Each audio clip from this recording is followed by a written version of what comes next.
teach anything new today, but I just want to talk. So I will say a little bit about where do you go from here if you like programming, if you like numerical programming, and that is one advantage of Python, which I tell in the beginning of the class, which I hope you agree now, that programming time in large projects.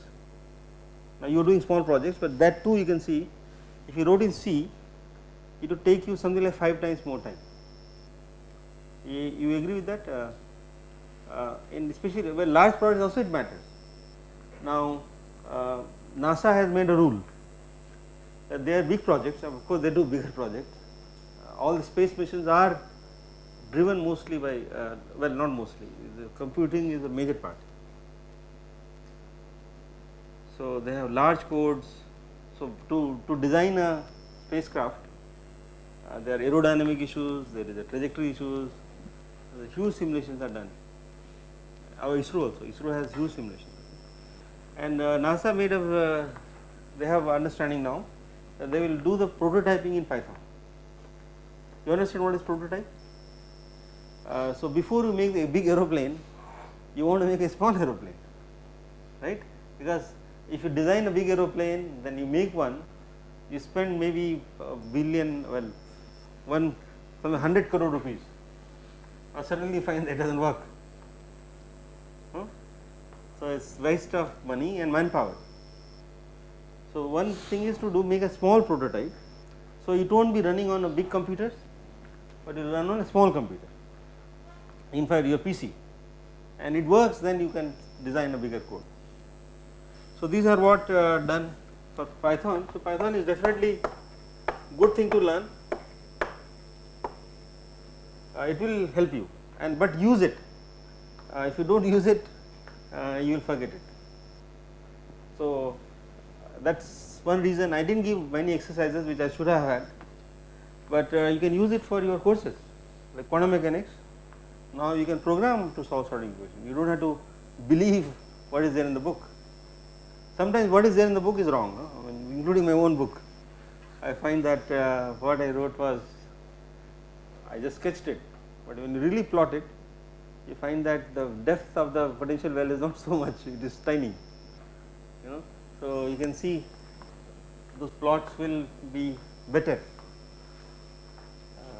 Electrodynamics, once you visualize those electric field, you get a better field. Plotting is very useful. So there is one problem, I am not sure which I gave in the last semester. The 8 charges sitting on the corner of a cube. So the equilibrium point is the middle, the center. But what is the potential? Anyone remembers?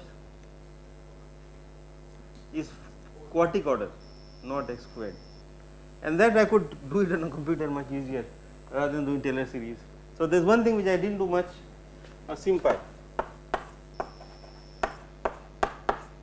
SymPy is very powerful, and so a lot of Jackson work which you will do maybe already doing right now or next semester, right? J.D. Jackson book, the electrodynamics one. So you can do with SymPy. It requires bit of, so all these things require patience. Okay, now computing has put me patient. I was not so patient. It brings you, I mean, you have to get the code working, and that requires focus and patience. This is maybe just write this word. Focus you require and patience. Without this, you can't be a good programmer. So most of the time, I am frustrated. You know, it doesn't work. No, you have to say, well, you take a break, then you come back to the code again. Okay, so you have to have these qualities. So, so this is about general programming. So let me just write few things for programming.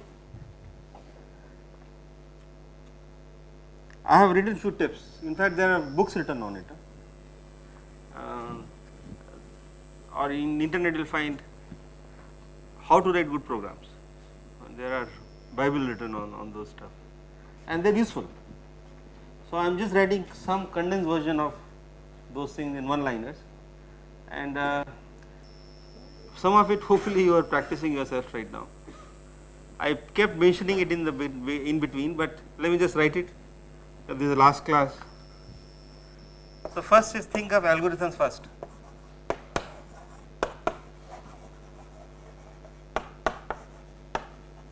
How to solve the problem. So, suppose you want to solve Schrodinger's equation. So, which scheme should I use? What is the problem? So, is it a particle in some conical box or square box? So, you think of the problem, do not start away right away start coding. So, think of the problem first. So, what algorithm, what time stepping I should choose, and keep it simple first. So, one thing which I have written is the first code should be simple code, which works. So, we have a big code and we use first Euler scheme, for it is easier to debug the code. So, I have some exact relations which some of you I asked them to energy conservation, that should work to 1% accuracy. We would demand more for professional code, it should be better, and so we keep the code simple. First I need to diagnose if there is an error. So, keep the code simple. This is what I had said. Remember what I said about this? What is the full form of this? Keep it simple, stupid. Then after this algorithm, you should make a pseudocode. Python is in fact very close to what you write in English, but do not worry about arrays and arrays syntax, just write a pseudocode.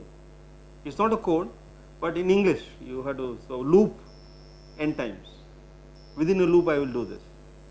So, this is important. Now, I think before, because there will be errors if you just write without thinking, and your code will be bad code if you do not think about it in English or in Hindi also or in Tamil, you can lose. So, you have to think clearly. Programming is important.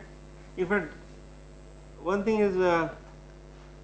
I do find, let me just be slightly frank, people are not thinking clearly. Now, I find it more common, your thought patterns are not clear thoughts. It is a global phenomenon, that is my perception. I also probably do not think very clearly, but you should think clearly. I give the example of Einstein theory, that is one of the simplest theory one can start, when the assumptions are so simple. Anybody, if you tell a common man saying all physics are same for everybody, of course it is same, but what to do after that? So, I think it is important to think simple, and that is why I am quite against the culture where you are thinking very complicated n-dimensional space, and then there is something and something and something which I do not know name because it will hurt some people, but it is just you are thinking complicated and it is incorrect most of the time. Okay. So, we should, so programming is very critical. If you can't think simple, your code will not work. That is my code is too complicated. It will work sometime, but it will not work some other times. So, you have to keep simple, that is very important for coding. One thing I did not emphasize, comment the code. I am not a good commenter. This is something which is I do not have my good practice myself, but commenting is important. I am in hurry, so we do not comment it, but next time I come back to the code, I have to struggle. What did I write? Myself, forget about that. So, when you write large codes, you should comment. So, code you submit, I would like to see at least some comments. Okay, at the top, what is the code supposed to do? And there are standards at the top. We have to write. I mean, author's name, some licensing scheme. So, I can show you. Well, I do not have my code here. Well, I mean, I will not plug it in, but I can send you one file. What is there at the top? And for every function, it is written what the function is supposed to do. What do the input parameters mean? What is the output of the function? So, all that is there is the standard ways to do it, which people have made it some kind of practice. Actually, it is a common language, so people accept that this is what you will have in your code. Okay. Then code slowly. So, this is important. There is no prize for coding in 10 minutes. I mean, it is not like Rubik's cube. You have to code slowly. Okay. Then code in pieces. There is something I think some students are struggling. So, you may want the whole code to work, but it never happens. Whole code never works, but part of the code will work. So, I can give the example. So, Poisson solver for people who are doing incompressible fluid flows, right. So, remember I had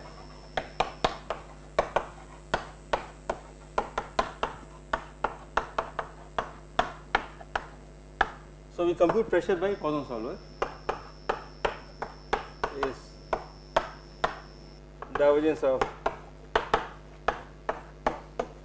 So, people who are doing the project, they know that this is important part, but fortunately Rishabh has done this part which works. So, of course, works does not mean that you can just plug it in. You have to make sure that your input parameters are same as the parameter to be used by that package. So, if this code works, then you know at least one part is working. So, you do not make the building all together, you make the first floor first, then second floor. So, it is a design which people use all the time.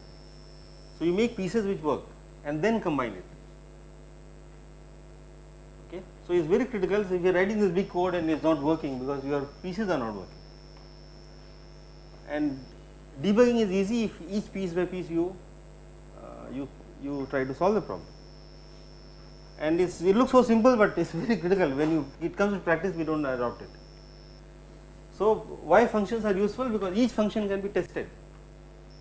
You put in the value argument and you should get an output. If it does not work, then it does not work. You have to debug that code, that function.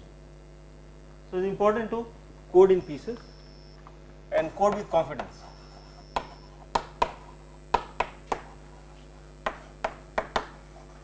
And with passion. Okay. No, you can't do half-heartedly. Half-heartedly it won't work. So, you should do with nice code. You should be proud of your code. Okay. And after this is done, so first code should be simple code. First get a working code. It could be simple in the sense it may not be efficient code, it may take longer time, Euler scheme is not taking long time, but you test a small problem with this code which is not efficient. After that you make the code efficient. After the code works, you should make it efficient. So, now efficiency means now there are again techniques. So, to find which part of the code takes maximum time. Okay. There are tools now which can tell you which code takes longest. So, they go profiler. This is. So, there are profilers which will profile the code, saying this function 80% of time, this function takes 20% time, this function takes 10% time. This function is basically just once, it executes only once. Most of the time you will have loops, 10,000 times loop. So, something you call once, it does not have to be efficient. You do not have to spend long days to make that code which is used only once in the code. So, don't worry about that part. So, the one which is which takes longest in the code, that part should be made efficient. The profiler will tell you this code is taking long time. You can sometimes you can time yourself. This function is taking longest time, and you do it. For this code, incompressible solver, the biggest part is Poisson solver, which will take longest time, which we know from also just computation of order of complexity. Okay, Poisson solver is the longest. It takes longest time. Okay. So, why I was doing order n cube, all that stuff. that is useful. So, which is taking longer time, and that is what you should focus on optimizing. Rest part you do not need to optimize, at least in the first level. And we would like things like a library which is functions which are used more often, that should be made a library, like sine function, you know, it is a library of Python. So, similarly Poisson solver could be a library of Python, if not Python library, it is your library. So, something which you use more often, you make a library, which Python allows you, and you have to do it. Now, this is, I mean, all this practice is for any language, it is not for Python, it is a general programming practice. But I do want to make a remark that Python is not an efficient language. By language itself it is not efficient. The reason why it is not efficient is, why is it not efficient? Huh? Somebody said it, right? It is an interpretive language. So,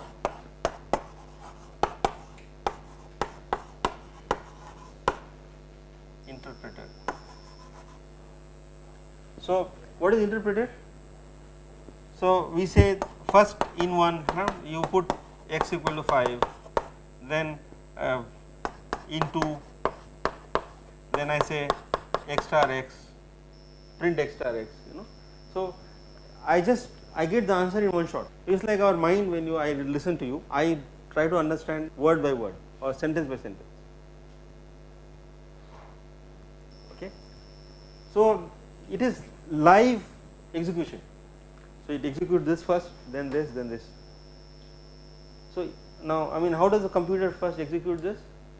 So, it converts this English language, or rather well, semi English language into binary code,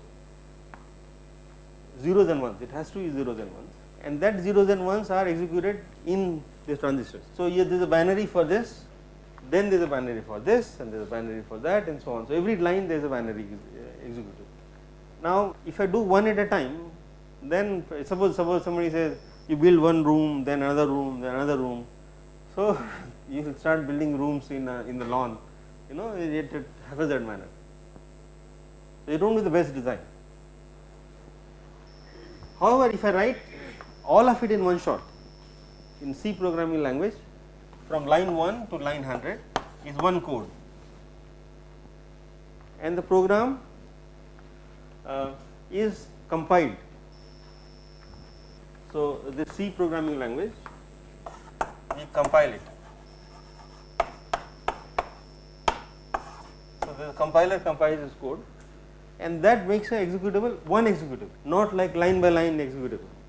So, this one binary is made for C of the whole package. Now, these compilers are very smart, and they can make efficient codes. So, suppose somebody says in this lawn I have to make a 4-story building, you know, then you already know how to make it. So, a similar idea that it makes an optimized code. In fact, there are lot of smart people are working on this even now. In fact, the programming is evolving, the new programming languages are being created, or the old ones are being optimized for different hardwares.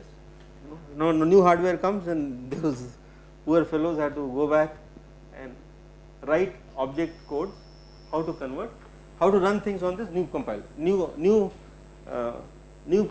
processors. Every time new processor comes, you will get a new version of the compiler. And so, it is very important to know one of these languages, compiler language. Okay. So, this is not efficient, even though coding is faster, but execution is slower in Python. In fact, this could be 100 times slower.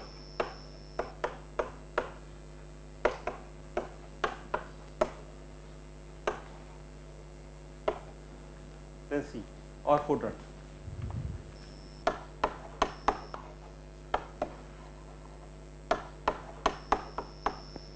So, it is coding time is faster, but execution time is slower. Now, but I must also say that right now, especially in the West, so you have the trade-off. Trade-off is whether good programmer will spend time, or I will let the program run for longer time. If it is not efficient, then you have to run it for longer time. Now, each of them costs money. The computer will cost money, as the program will cost money. So, So, a good programmer costs money. Good programmer will cost, even in India good programmers are very rare. Well, I mean that I would rare mean does not mean 1% in the whole world, but there are good programmer is not easy to get. Okay. So, so basically you have to make a trade off, but you must, I mean Python. Okay, so what is done right now is that you write this Python library, Python code, but the ones which take longer time is written in C, or you would look for a library which somebody has written in C and you call that. And we did not do in this course, but you can Python can call Fortran libraries, C libraries and do it, Java libraries. So, Python is that way is a really, Python is like a snake which is slow moving, but it can eat anything, that is what it does. It really can eat anything, it can execute anything. So, that is the advantage of this. So, but my strong suggestion is that you should pick up another language, if you want to program. So, I recommend C++. If you believe that you have a good decent judgment, then C++ is a language. The advantage of C++ is that you can design big codes. So, as I said, you have to make these functions separate functions for each thing and then combine them. Now, if you work with Fortran, then combining these separate functions is not easy. So, the present, so you know what is object oriented language? How many of you done? Well, he knows this one, but how many people speak? Okay. So, what is advantage of object oriented languages? Okay, Rishabh, you have to. Really big codes. Okay, how? Why? I mean, you can define objects for different purposes and then call these objects. Okay, good. But I think, okay. So, by the way, most programming language allow, in fact everybody allows structures. So, array is in structure. So, you do not want to work with all these numbers. Array has certain advantages. You can how to access them. If they are more complicated data structure, like IT Folds Institute will be built as a data structure. The student, there is a faculty, there is a staff, and there is a infrastructure. So all this stuff are there. So it is a data structure. So which is allowed in Fortran, but C++ allows functions to work on these objects, and that is part of the object. So what to do with the data is also can be packaged nicely in C++. So C++ this thing is, the object is complete. So within the object we have data as well as what to do with the data. So we have certain basis function, or we can write a library for which is self contained. You can call those data as well as print the data, for example. So for print the data, it will be part of the object, or do FFT of the data is part of the object. So all that can be done, and that's how C++ makes this each person independent, and then you can combine them, and that is the advantage of C++. Java also has that feature, but Java is a slow language. In fact, nobody, as far as I know, works with scientific computing with Java. Okay, it's slow. So I mean, but of course, a lot of people use Fortran. So there will be strong force for Fortran, and we also struggle sometimes that we have to. There are things written in Fortran, and you have to understand it, you have to use it. But I think the new thing is Python is going to wrap it up. So this is a new thing is called Python acts as a wrapper. So basically it's a so there is a code, and Python will not know what is inside, but it worries about argument to send and the result to come out. So that is a common practice, well, not common yet, but that is a very upcoming trend in computing, that you use languages like this, and then each piece we can call, manipulate and do.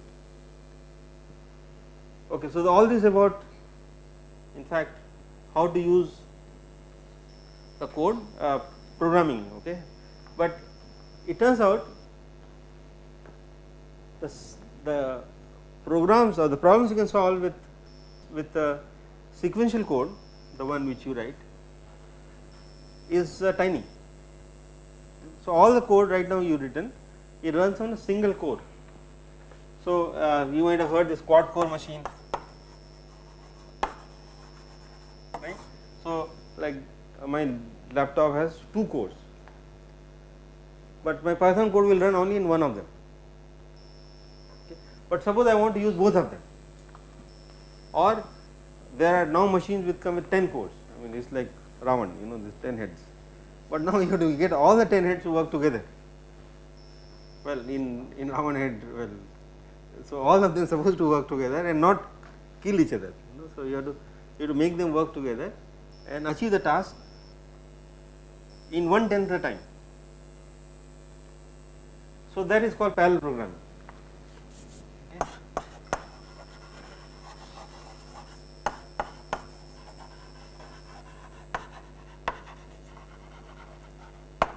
So some, let's see, 30 years back, well, so computers, the digital computer came first in 1950s. Okay, and digital first one was really with radio bulbs. You have not even seen that, those bulbs, triode. As the semiconductors were started being used, the chips came much later. But people were after making more and more efficient chips. Okay, so the big name was Cray. Cray was the company which was into making processor faster and faster. But then we reached a limit. Now this is simple quantum physics. So what is the maximum clock speed one has achieved so far is 5 gigahertz. I think I am not, actually 4 is what I have heard about, but let us say 5 gigahertz. So every computer has a clock speed, no? The electronics runs with a common clock. Okay? It's like heart of the computer, and it's synchronized. But somebody say, why 5? Why not 50? It turns out that quantum interference starts playing. So this, I am not expert of this, but the quantum level phenomena starts disturbing the computation. So you can't go above 5 gigahertz. And how many transistors can you pack? So now these are electronic objects. So the distance between 2 transistors, it can't go below angstrom, right? I mean, something like 10 angstrom. If you go closer than that, then there will be all these wave functions will start colliding and overlapping. So there is a limit on how much can you pack,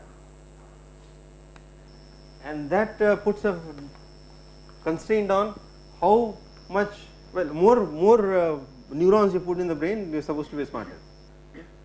So that is what, so you put more and more transistor and you are supposed to be making it more powerful, but the limit was reached and these chips can't be faster than that. People are still working, they are trying to pack more and more. So this is called 14 nanometer technology, you know, this is, you might have heard, these are the buzzwords, but you should know these words if you want to do computing. So, so these are the dies, you know, so that many nanometer, I do not fully know, I mean, but these are the, so it means packing more and more. Now, so once you say, well, I have this chip which works only, gives you this particular performance. So now remember how much gigaflops can a chip do right now, one processor? I gave these numbers.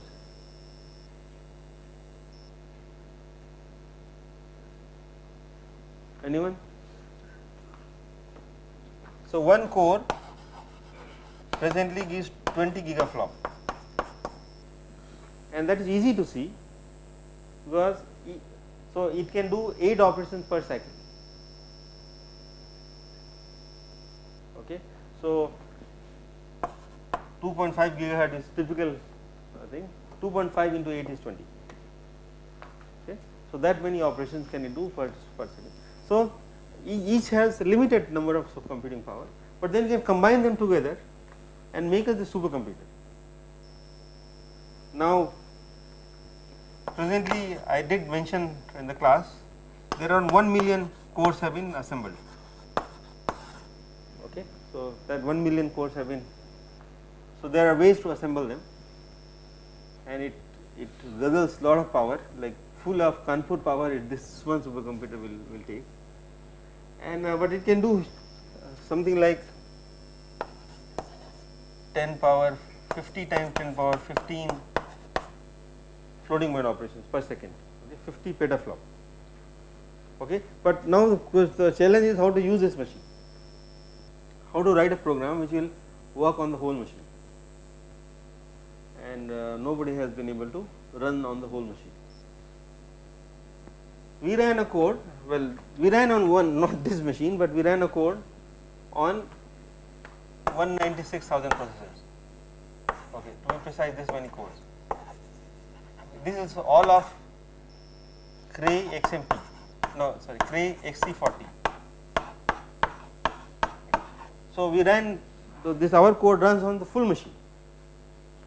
So, it required us to work for 10 years, so we would optimize each part, because it is really a challenge that everything works together. Okay. So, how to write these codes, it takes time, and also there you need to learn new functions which will make these communications possible across nodes. Okay, so this is a new paradigm, okay, I mean which I did not touch it at all, but this we do, I teach this course, I taught last year, but this is called parallel programming, you have to, it is not difficult, but some of it you can learn yourself, but if you want to do serious computing in any field, astrophysics, quantum physics, you have to learn this parallel programming. The reason is obvious, no, because single core you can do only limited number of limited power. This I told you, this is like, I mean you can put 10 cores, that will be 100 gigaflop, 200 gigaflop. Now you want to solve problem, simulate the whole earth, the climate of the whole earth, and the amount of grid which we want to put is in billions. So, the number of elements in the grid we packed in our code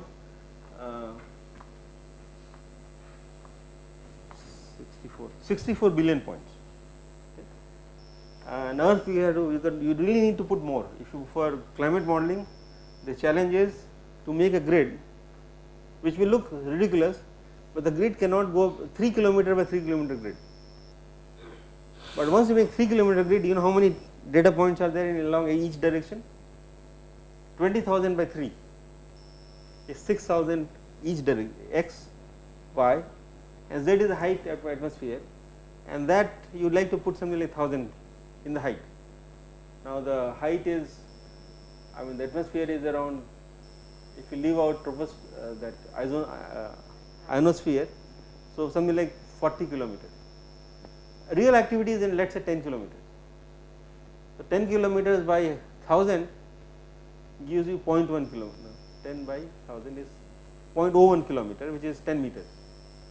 Now 10 meter is, I mean like this full room, above the room, that is 1 point. Now that is not good, because there is lot of activity happens within that box. So you want to pack even further, but that computers also are not so powerful. And then the physics of the flow is also very nonlinear, and people do not understand how to model it. So one thing is to how to code, and secondly you also have to, computer is only as smart as a programmer. So I am not the big propounder of, or rather big believer, actually I am not a propounder, but I am not a believer of this artificial intelligence, where people think that computer can rule the world. Well, why a computer? Humans want to rule the world, that is my thing, right. It is not the computer rules the world, but there are people who want to rule the world using computers. I mean it turns out that we are all dependent on it, but then you can exploit it to control. Now, so now this is one thing, but there is another thing which is coming up. Again, I wish to work on that field, but I do not have time. But you should really think about quantum computing.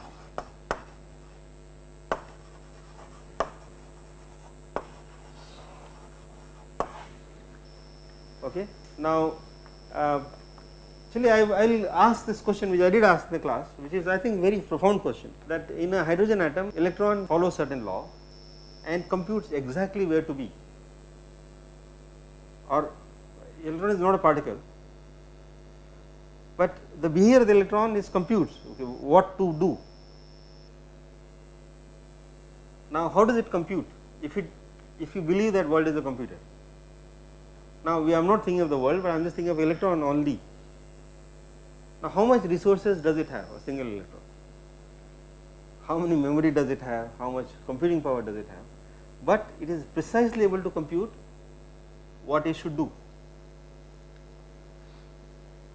Now, when I compute, suppose it has, let us say it has memory and the computing power like a supercomputer, but then I know every algorithm has an error, right. This part you understood in the class, that whatever X scheme you use, there will be error unless you do symbolic computing. But this trajectory computing, this is doing some trajectory or rather wave function evolution, and wave function evolution is exact. Now, how can it be exact if it is classical computation, or even quantum computation the way we are thinking? So, it is computing, but I can't really understand what it is doing. But if you think, in fact, there are all these big stouts who think that, like Wolfram, you heard of this Mathematica, Wolfram? There is a lot of arrogance among some people, I can say in this room, and they think this whole world is a computer. How can it be a computer if it is doing what so precisely, and no computing scheme can do so precisely? So, it is doing something, and quantum computation can give you some clues how the world behaves. In fact, that gives a different perspective. In that way, we all work with wave function psi and it computes. That is correct, but this question is also an important question. How does it know how to behave? You believe neurons is doing all my work, but how does it work? So, this is one, and the other thing now is there is a biological computer. If people are thinking of using DNA, and so you can make computers with that. Optical computer, people are trying, instead of using electrons as a pathways, but use optics. So, that also I did not. But anyway, this is important. I do think that in 10 years down the line there will be a computer, and you have to start writing the new code for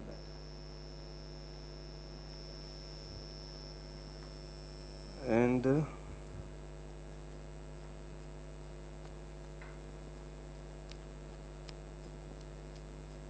yeah, so the problems which is a, I did list a lot of problems in the beginning of the class, right?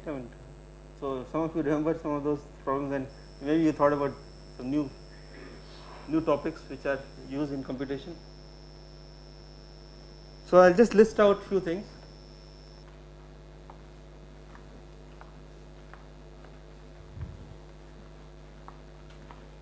So any questions on this?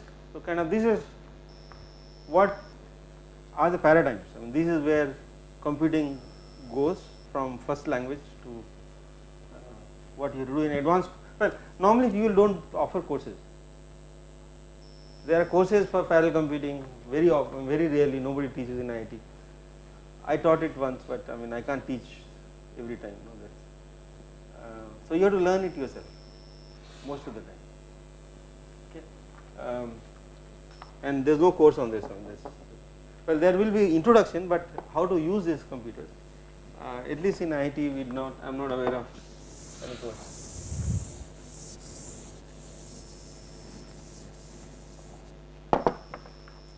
Okay, so this is in fact I tell quite often that again is a myth that you can solve with pen and paper. Now, whatever has been done whatever could be solved with pen and paper, I won't say all, but a lot of it has been done. Now with pen and paper it just becomes reasonably impossible to solve every problem. This is a big bottleneck. Now I do not mean to say that there are no smart people who can solve with pen and paper. It is possible, but very smart people have failed in able to solve those problems. So that means there is something inherently difficult in that in those problems, and which is making it problematic. Then every problem is just stuck, like QCD. You know what is it? No? Quantum. So in fact, the question, Feynman lectures are that way very nice. It tells you the problem in a simplest possible way. It says, give me the mass of the neutron from the first principle. Okay. So if you think quantum mechanics can give the problem number, and try it. Assuming quarks, assume the quark mass. I mean, assume the quark mass, but then derive neutron mass. I am not saying derive the quark mass too. That is another problem, but assuming the quark mass, you try to derive QCD mass from first principle. It turns out even so, this was a one thing of QCD, and it's not, nobody is able to do it. The reason is the nonlinearity. Okay, is the nonlinearity is sitting in everywhere. So the equation which comes in field theory is nonlinear, and that is what is the same nonlinearity which is there in turbulence. I mean, there is no different nonlinearity. One part has bit more complexity where the quantum mechanics plays a big role in QCD, but it is the nonlinearity which is the problem, not the quantum part. So these are, so in fact high TC superconductor is the same problem. In fact, there are many problems in condensed matter physics which are again nonlinearity is a problem. So this is one example. I mean, this is called Hubbard model. So these are quantum problems, but they are strong coupling, and so very few things have exact solutions. So the only two problems which are exactly solved is Schrodinger for hydrogen atom, both classically in quantum and oscillator. I mean, forget about particle in a box. I mean, that's okay, that also can, but non-trivial problems are these two, both done classically in quantum mechanics. But there is no third problem which has been solved analytically. The helium atom is not solved analytically. Okay, as soon as you put the third object, is a 3-body problem, and 3-body problem is unsolved both classically and quantum mechanics. But unsolved does not mean, there is another issue. No? What is meant by unsolved? Does it mean you have only analytical theory that means unsolved? So one would have modified the question saying, do I understand the problem? Does it mean, I mean, having some, I understand somebody does not mean I solved somebody, you know. You have understood that how the person behaves. Is that clear? So that is what you mean. So you understand how this turbulence problem behaves. Does not mean oh, this is the formula for turbulence. I think that is not very limited way of stating the problem. So given these parameters, I should be able to predict the future. If you can do it, that is understanding. I mean, I would say that is a modified way of the classical way of saying what is understanding. Okay. So that is where you are stuck, and the way to do is computation. It comes in a big way. Okay. So it's, I think it's an important thing which I am saying it more boldly, but you have to understand that it is you have to do, and it's not solving in a simple one. I mean, you have to do parallel, and you have to collaborate. It's impossible to write those big codes alone. So you can visit the climate models. There is a big activity in so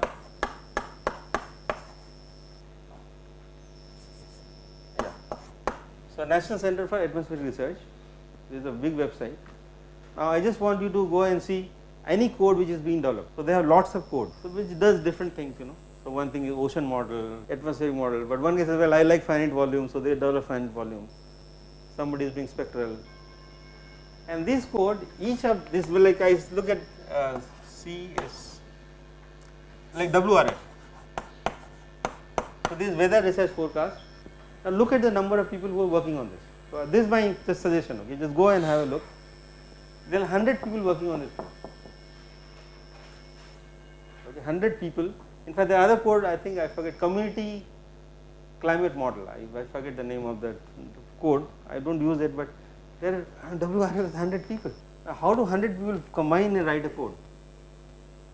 But single person simply can't. I mean, I understand atmosphere, but I don't understand ocean. But you have to get those two people to write in such a way that code will come and work. Now, in India, where is the effort to write those stuff?